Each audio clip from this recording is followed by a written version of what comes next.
Corona के नए variant NeoCoV ने डराया, वैज्ञानिकों का दावा हर 3 मरीज में से एक की होगी मौत। क्या ये ले आएगा चौथी लहर? नमस्कार, आर्क लाइव के स्पीड न्यूज सेक्शन में आपका बहुत स्वागत है। और इस वक्त की सबसे बड़ी खबर की बात करते हुए आपको बताते चलें, इस वक्त देश कोरोना के नए वेरिएंट ओमिक्रॉन की वजह से तीसरी लहर का सामना कर रहा है। पिछले एक दिन में 2,51,000 नए कोरोना के केस रिकॉर्ड किए गए और मरने वालों की संख्या 627 रही। कोरोना के नए वेरिएंट ओमिक्रॉन की वजह से तीसरी लहर हम लगातार देख रहे हैं, लेकिन अब एक्सपर्ट्स का कहना है कि ये तीसरी लहर खत्म होने को आई है। लेकिन अब ओमिक्रॉन के बाद कोरोना के नए वेरिएंट नियोकोव ने दुनिया की दहशत और बढ़ा दी है और कोविड के नए वेरिएंट नियोकोव को काफी घातक भी बताया जा रहा है। चीन के वुहान के वैज्ञानिकों ने इसको लेकर बड़ा दावा किया है। इस वेरिएंट का पता दक्षिण अफ्रीका से चला। ओमिक्रॉन की भी सबसे पहले दक्षिण अफ्रीका में ही पाया गया था। नियोकोव की संक्रमण और मृत्यु दर दोनों ही बहुत ज्यादा है।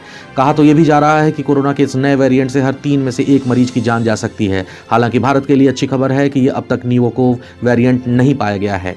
यहाँ आपको ये भी बता दें कि वैज्ञानिकों ने बताया है कि कोविड से पहले संक्रमित हो चुके या कोविड का टीका लेने के बाद भी नियोकोव और PDF 2180 कोव से लोग संक्रमित हो सकते हैं। वुहान यूनिवर्सिटी और चाइना एकेडमी ऑफ साइंसेज के शोधकर्ताओं के मुताबिक इस नए कोरोना वायरस में इंसानों की कोशिकाओं को संक्रमित करने के लिए केवल एक म्यूटेशन की जरूरत है। रिपोर्ट में यह भी कहा गया है कि नियोकोव वायरस नया नहीं है, यह मर्स-कोव वायरस से जुड़ा हुआ है और 2012 में यह मध्य पूर्व के देशों में मिल चुका है। यह SARS-CoV-2 से मिलता जुलता है, जिससे इंसानों में कोरोना वायरस फैला था। कोरोना की तीसरी लहर खत्म होने का सबसे बड़ा कारण लोगों में नेचुरल इम्यूनिटी का बनना है। भारत के अलावा किसी और देश में इतने बड़े पैमाने पर इन्फेक्शन नहीं हुआ था। वायरस के प्रति हमें 2 तरह से रोग प्रतिरोधक क्षमता मिली है, पहली वैक्सीन के जरिए और दूसरी नेचुरल इम्यूनिटी।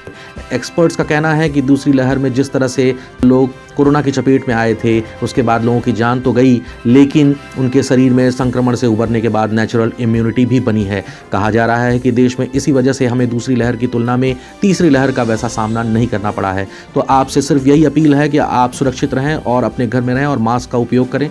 आगे भी आपको अपडेट करते रहेंगे। धन्यवाद।